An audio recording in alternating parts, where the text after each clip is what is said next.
Good morning दोस्तों, मैं सुप्रिया आपका स्वागत करती हूँ आपके अपने चैनल लर्न शॉर्टकट में। दोस्तों, पिछले सेशन में हमने पिरामिड से रिलेटेड प्रीवियस ईयर के क्वेश्चंस तथा कठिन क्वेश्चंस को शॉर्ट मेथड से बनाना सीखा था, जिसका लिंक आपको ऊपर आई बटन और नीचे डिस्क्रिप्शन में मिल जाएगा। दोस्तों, आज के इस सेशन में हम लोग प्रिज्म्स के बेसिक कॉन्सेप्ट, इम्पोर्टेंट क्वेश्चंस और ट्रिक्स को जानेंगे, उसे पढ़ेंगे और उसे अच्छे से समझेंगे। इसलिए दोस्तों, वीडियो के अंत तक बने रहिए ताकि आपका कोई भी इम्पोर्टेंट ट्रिक या फिर क्वेश्चन ना छूटे। तो चलिए दोस्तों, बिना समय नष्ट किए चलते हम लोग आज के अपने इस सेशन की तरफ। दोस्तों, सबसे पहले हम लोग जानते हैं कि आखिर प्रिज्म किसे कहते हैं। ठीक है, प्रिज्म का डेफिनेशन जानेंगे हम लोग, उसको इसके सारे जितने भी उससे रिलेटेड फार्मूला है सब चीज़ को जानेंगे। ठीक है, तो देखिए प्रिज्म को हम लोग देखते हैं कि किसे कहते हैं। दोस्तों, हमने आपको पिरामिड बता रखा है, तो पिरामिड तो आपको पता है दोस्तों। ठीक है, प्रिज्म देखिए कोई भी एक 2D डायमेंशन का फिगर हो, ठीक है, कोई भी फिगर हो, मान लीजिए कि यह फिगर जो है वो त्रिभुजाकार है। इस पे जब त्रिभुज आप रखते चले जाओगे सेम आकृति का, तो जो हमें आकृति प्राप्त होगी वही प्रिज्म कहलाएगा। या फिर अगर वर्ग लेना चाहते हो तो आप वर्ग लो। ठीक है, वर्ग में भी सेम साइज का, सेम भुजा की लंबाई वाला वर्ग पे वर्ग आप जब रखते चले जाओगे तो जिस आकृति का निर्माण होगा वो भी प्रिज्म ही है। इसी तरह से आयत हो या फिर कुछ भी, कोई भी 2D डायमेंशन का फिगर हो दोस्तों, सेम आकृति, सेम साइज का, सेम लंबाई का, यदि आप उस पर आकृति रखते चले जाओगे तो जो ढांचा बन के तैयार होगा वही प्रिज्म है। ठीक है, अब जैसे अगर मान लेते हैं कि यह जो प्रिज्म है वो त्रिभुजाकार है, तो इसकी आकृति कैसी बनेगी। ठीक है, जब एक त्रिभुजाकार आकृति पर आप सेम साइज का त्रिभुज रखते चले जाओगे तो वो आकृति जो है कुछ इस प्रकार बनकर तैयार होगी। दोस्तों, हमने आपको पहले पे बताया है कि 3D फिगर में थोड़ी सी कल्पना करनी होती है, तभी जाकर आप फिगर को अच्छे से समझ पाओगे। जब कोई त्रिभुजाकार होगी तो आकृति ऐसी बनकर तैयार होगी। यदि एक कोई वर्ग हो, वर्ग पे आप रखते चले जाओगे तो आपको पता है कि जो क्यू है वही इसका बनके तैयार होगा। ठीक है, ऐसा। इसी तरह से यदि हम लोग षष्ठभुज लेंगे तो षष्ठभुज की तरह बनकर तैयार होगा। ठीक है, जैसे आकृति हम लोग लेंगे, अगर आयत लेंगे तो क्यूबॉइड बनकर तैयार होगा, अर्थात घनाभ बनकर तैयार होगा। ठीक है, तो इन सारी आकृति को हम लोग क्या बोलते हैं, प्रिज्म बोलते हैं। ठीक है, ये त्रिभुज आधार पर बना हुआ है, ये वर्ग के आधार पर बना हुआ है। इसी तरह से यदि आप आयत के आधार पर बनाओगे तो आयत के आधार पर बनाओगे तो ये क्यूबॉइड बन के तैयार होगा, कुछ इस प्रकार का। ठीक है, तो ये घनाभ हो जाएगा। ठीक है, उसी तरह से यदि आप पंचभुज पे बनाओगे तो पंचभुजाकार का तैयार होगा, अगर आप षष्ठभुज पे बनाओगे तो षष्ठभुजाकार का तैयार होगा। ठीक है, तो ये तो हमने देख लिया दोस्तों कि आखिर प्रिज्म कहते किसको है। चलिए, अब हम लोग जो है इससे रिलेटेड, लेकिन दोस्तों एक बात मैं बताना भूल गई आपको कि सारे आकृति तो ठीक है, लेकिन ये जो बेलन है दोस्तों, बेलन जो है वो प्रिज्म नहीं होता है।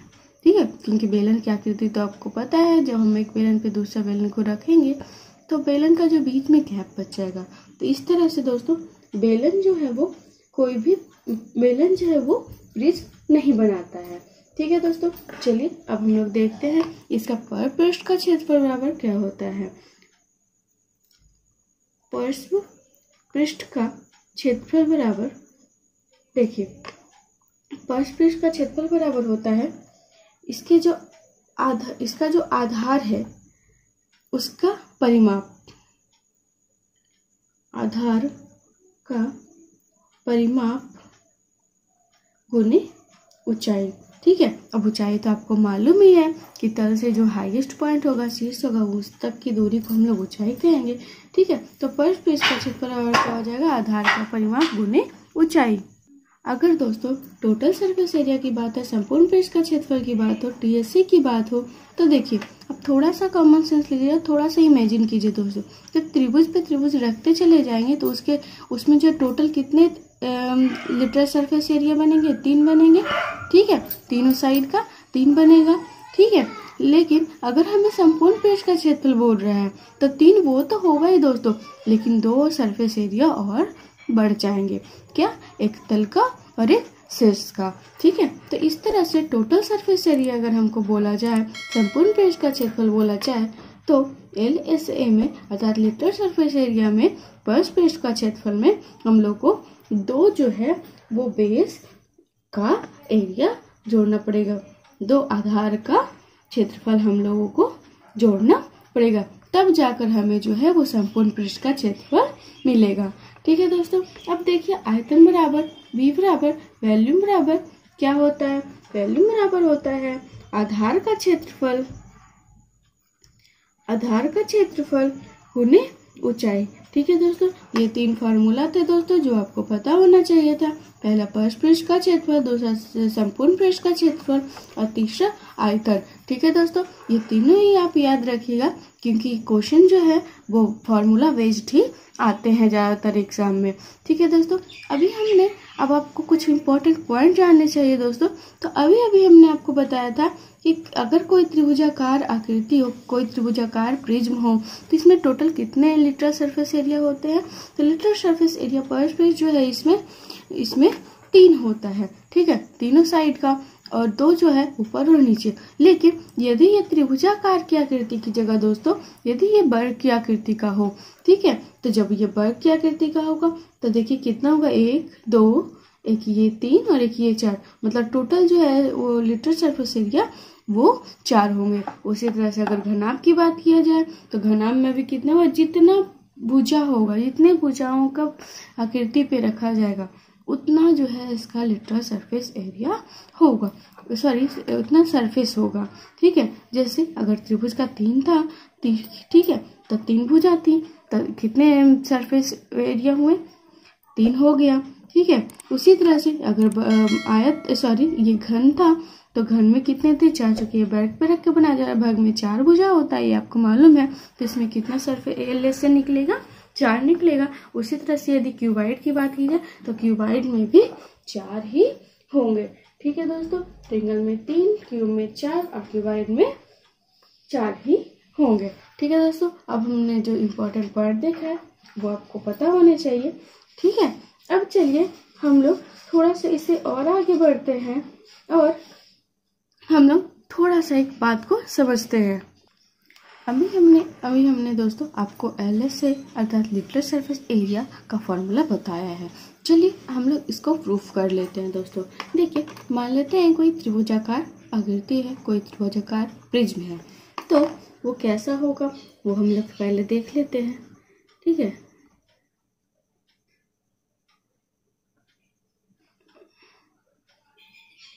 इसकी आकृति कुछ इस प्रकार की होगी।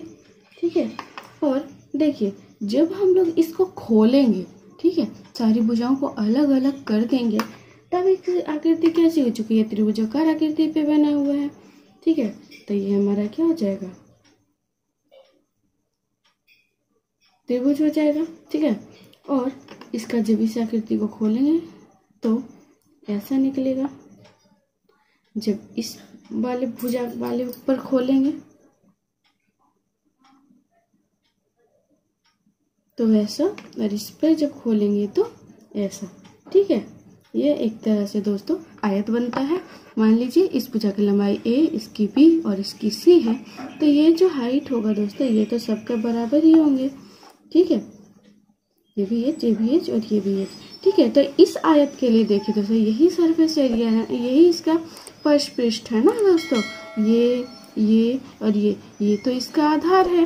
ठीक है, तो देखिए अगर हम लोग इस वाले पार्ट के लिए देखते हैं तो इसका क्षेत्रफल क्या हो जाएगा, A गुने H, क्योंकि आधार का क्षेत्रफल और लंबाई गुने चौड़ाई, प्लस अगर इस वाले पार्ट का देखिएगा तो B गुने H, उस वाले पार्ट का देखिएगा तो C गुने H। ठीक है दोस्तों, तो अगर हम लोग ये सबसे कॉमन ले ले तो क्या हो जाएगा, A plus B plus C, अर्थात हम लोग कह सकते हैं कि चूंकि ये फर्श पृष्ठ था, ये फर्श पृष्ठ था और ये भी फर्श पृष्ठ था, अर्थात फर्श पृष्ठ का क्षेत्रफल बराबर LSA बराबर क्या हो जाएगा, आधार उसके भुजाओं का परिमाप गुने ऊंचाई।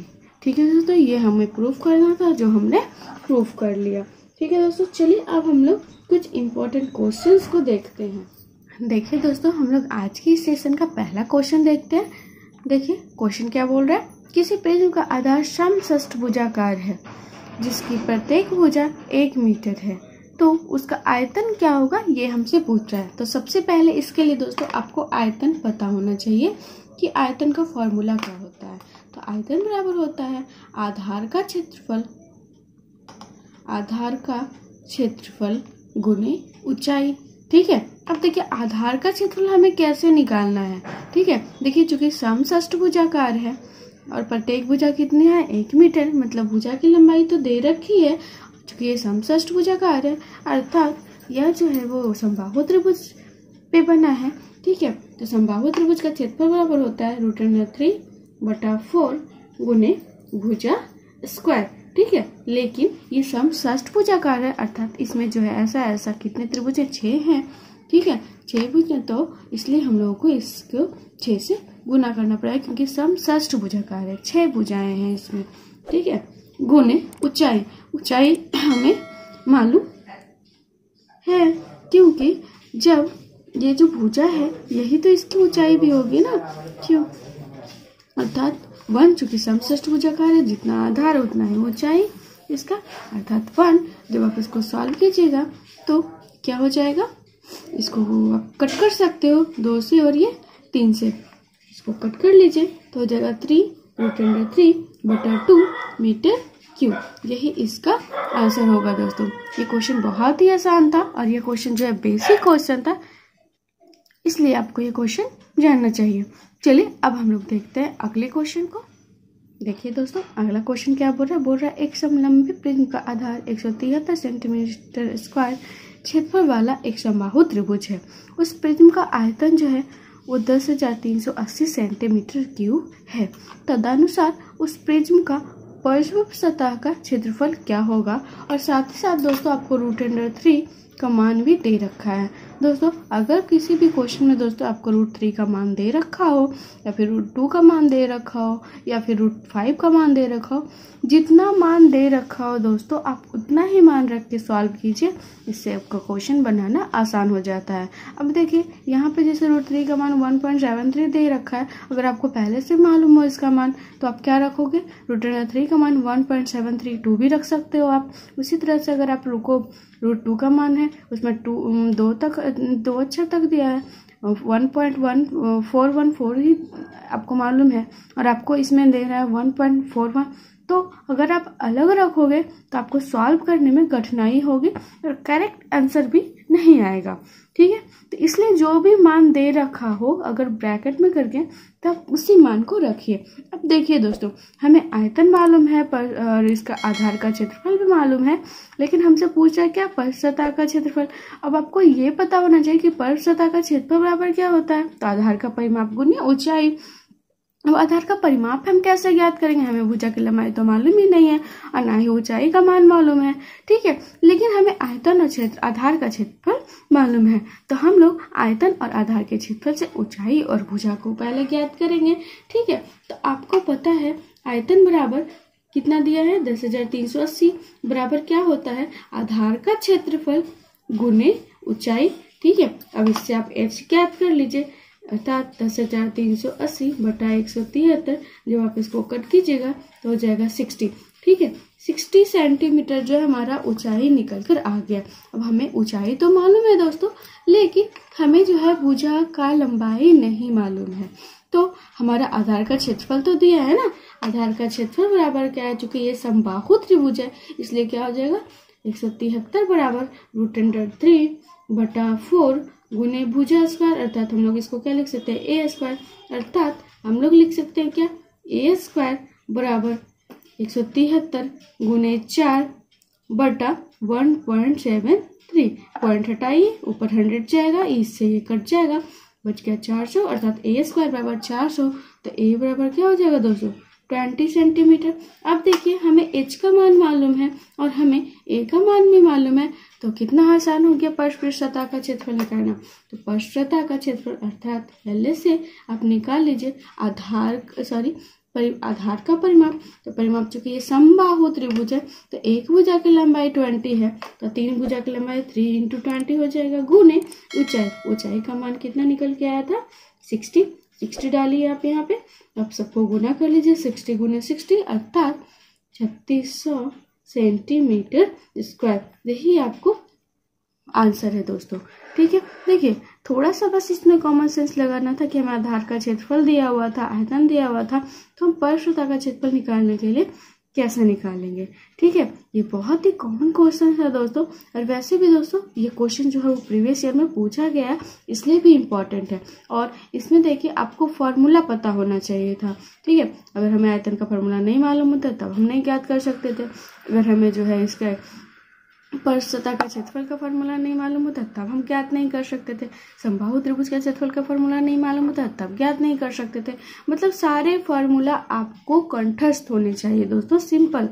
अगर आपको नहीं याद रहेगा तो आप एग्जाम में सॉल्व नहीं कर पाओगे। और मैं बार बार बता रही हूँ कि प्रिज्म हो या फिर पिरामिड हो, आपका जो क्वेश्चन पूछा जाता है एग्जाम में वो ज़्यादातर क्वेश्चन जो है वो आपका फार्मूला बेस्ड ही होता है, इसलिए सारे फार्मूला आपको कंठस्थ होने चाहिए। ठीक है, चलिए अब हम लोग देखते हैं अगले क्वेश्चन को। देखिए दोस्तों अगला क्वेश्चन क्या बोल रहा है, एक लंब प्रिज्म का आधार एक त्रिभुज है जिसका परिमाप जो है वो 90 सेंटीमीटर है और अंतःवृत्त की त्रिज्या जो है 4 सेंटीमीटर है। तो प्रिज्म का भी दिया हुआ है, अर्थात प्रिज्म का आयतन भी दे रखा है हमें, तब प्रिज्म के कुल पृष्ठ का क्षेत्रफल आपसे पूछ रहा है। ठीक है दोस्तों, तो प्रिज्म के कुल पृष्ठ का क्षेत्रफल पूछ रहा है, अर्थात आपको पता है प्रिज्म के कुल पृष्ठ का क्षेत्रफल बराबर क्या होता है, LSA + 2 बेस का एरिया 2 आधार का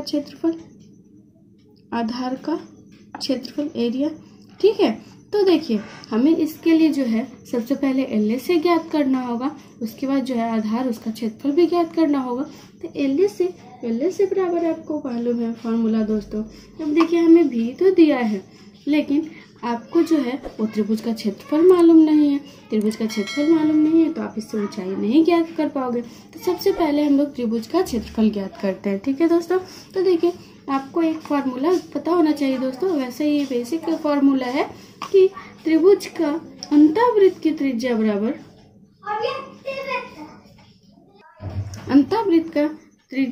अर्थात R बराबर होता है त्रिभुज का क्षेत्रफल बटा अर्ध परिमाप। ठीक है, अब हमें परिमाप तो मालूम है, त्रिभुज का क्षेत्रफल ज्ञात करना, त्रिज्या भी हमें मालूम है, अर्थात हम लोग त्रिभुज का क्षेत्रफल बराबर क्या लिख सकते हैं, R × S। ठीक है, हम निकाल लीजिए, R का मान 4 दिया हुआ है, S का मान जो कि ये परिमाप जो है 90 है, तो अर्ध परिमाप कितना हो जाएगा 45, गुना कर दीजिए 180 सेंटीमीटर। अब हमें त्रिभुज का क्षेत्र स्क्वायर, हमें जो है त्रिभुज का क्षेत्रफल मालूम हो गया दोस्तों। ठीक है, अब हमें आयतन मालूम है, तो आपको भी बराबर पता है कि आधार का क्षेत्रफल गुने ऊंचाई, अर्थात आधार का क्षेत्रफल गुने ऊंचाई, और भी का मान यहाँ रख दीजिए। तो भी का मान 1200 दिया हुआ है, अर्थात हम लोग H बराबर जब सॉल्व करेंगे तो क्या हो जाएगा 20/3 सेंटीमीटर। अब हमने H तो ज्ञात कर लिया दोस्तों। अब जब हमने H ज्ञात कर लिया तो हम लोगों को LSA ज्ञात करना है। तो चलिए हम लोग टोटल सरफेस एरिया ज्ञात कर लेते हैं। तो टोटल सरफेस एरिया बराबर LSA।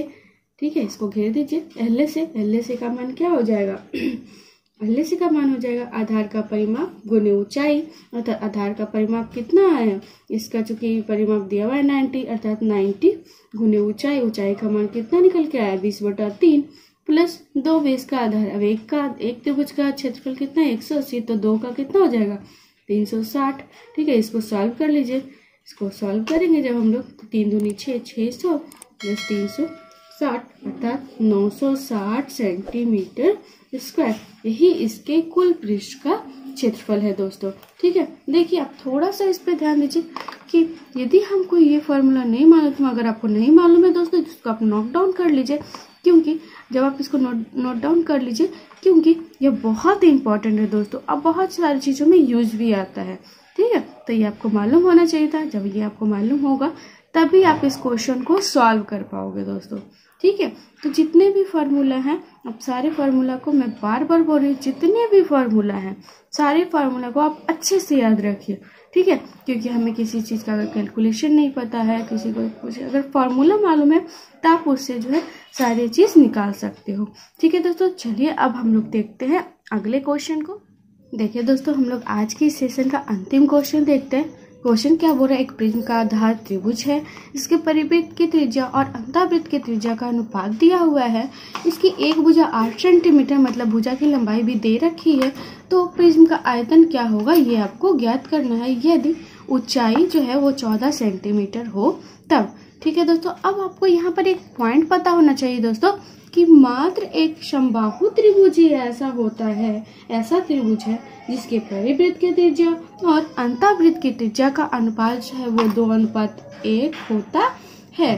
ठीक है, तो देखिए हम लोग को क्या दिया है, मान लेते हैं जो अंतःवृत्त की त्रिज्या वो छोटा और जो बाह्यवृत्त की त्रिज्या है वो परिवृत्त की त्रिज्या है वो बड़ा r है। तो r का मान कितना दिया है 1/0.5, 0.5 के ऊपर जाएगा तो 5 दूनी 10, अर्थात हम लोग इसको क्या लिख सकते हैं 2/1 लिख सकते हैं। अर्थात हमारी जो परिवृत्त की त्रिज्या और अंतःवृत्त की त्रिज्या का अनुपात कितना है 2/1 अर्थात 2:1। अर्थात कहने का तात्पर्य ये हुआ कि यह जो है एक समबाहु त्रिभुज है। अब चूंकि ये एक समबाहु त्रिभुज है तो हम लोग को मतलब क्या ज्ञात करना है, आयतन ज्ञात करना है। आयतन बराबर क्या होता है, आधार का क्षेत्रफल, आधार का एरिया, आधार का क्षेत्रफल गुने ऊंचाई। ठीक है, तो ज्ञात कर लीजिए आधार का क्षेत्रफल क्या हो जाएगा √3/4 गुने भुजा, इसका भुजा क्या है 8 गुने 8 गुने h का मान कितना है 14। ठीक है, इसको आप सॉल्व कर लीजिए तो 8 दूनी 16, 16 √3 गुने 14 यही है। अगर आप इसको सॉल्व कीजिएगा 16 में 14 से अर्थात 16 में 14 से गुना कीजिए तो 224 √3 सेंटीमीटर क्यूब, यही इसका मान हो जाएगा दोस्तों, यही इसका आंसर हो जाएगा। यहाँ भी देखिए दोस्तों, आपको एक पॉइंट याद होना चाहिए था कि कौन सा ऐसा त्रिभुज है जिसके परिवृत्त की त्रिज्या और अंतःवृत्त की त्रिज्याओं का अनुपात 2:1 होता है। ये क्यों होता है दोस्तों, क्योंकि देखिए यह जो समबाहु त्रिभुज होता है दोस्तों, इसकी जो माध्यिका होती है, माध्यिका जब आप इसको बनाओगे तो ये सारी जो माध्यिका है दोस्तों ये 2:1 में डिवाइड होती है। ठीक है, ये इसके 2:1 में डिवाइड होती है। तो ये जो एक है दोस्तों ये इसके अंतःवृत्त की त्रिज्या होती है और यह जो बड़ा वाला है दोस्तों अर्थात ये जो परिवृत्त की त्रिज्या होती है। ठीक है, इसलिए इसका अनुपात जो है 2:1 होता है। ठीक है दोस्तों, ये क्वेश्चन के साथ ही हम लोग आज के सेशन को समाप्त करते हैं। कल फिर मिलेंगे हम लोग इसी टॉपिक के अर्थात प्रिज्म से रिलेटेड और भी बहुत सारे क्वेश्चंस, ट्रिक्स और कॉन्सेप्ट्स के साथ। दोस्तों यदि अभी तक इसी तरह के मेथड को सीखने के लिए, कॉन्सेप्ट को जानने के लिए, ट्रिक को सीखने के लिए हमारे चैनल को सब्सक्राइब नहीं किया है तो तुरंत सब्सक्राइब कीजिए, दोस्तों के साथ शेयर कीजिए, लाइक कीजिए और बेल आइकन को दबाना ना भूलिए ताकि जब हम अपना अगला वीडियो डालें तो उसका नोटिफिकेशन सबसे पहले आपको मिल सके। साथ ही साथ दोस्तों हमारा ये क्लास जो है, हमारा ये सेशन जो है आपके लिए बेनिफिशियल है या नहीं, आपको लाभ पहुंचा रहा है या नहीं, ये आप हमें ज़रूर बताइए कमेंट सेक्शन में। दोस्तों साथ ही साथ अभी आपका जो है वो CHSL अर्थात SSC CHSL LDC का जो है आपका एग्ज़ाम का डेट क्लियर कर चुका है और जिसके भी एग्ज़ाम्स हैं जो पहले कुछ पोस्टपोन कर दिया गया था, कुछ लोगों का लिया गया था और कुछ लोगों का पोस्टपोन कर दिया गया था, उसका एग्ज़ाम का भी डेट निकल चुका है। इसलिए आप एग्ज़ाम के व्यू से भी दोस्तों तैयारी कीजिए और अच्छे से, ताकि आप एग्ज़ाम में जब बैठे तो कोई भी क्वेश्चन आपका ना छूटे।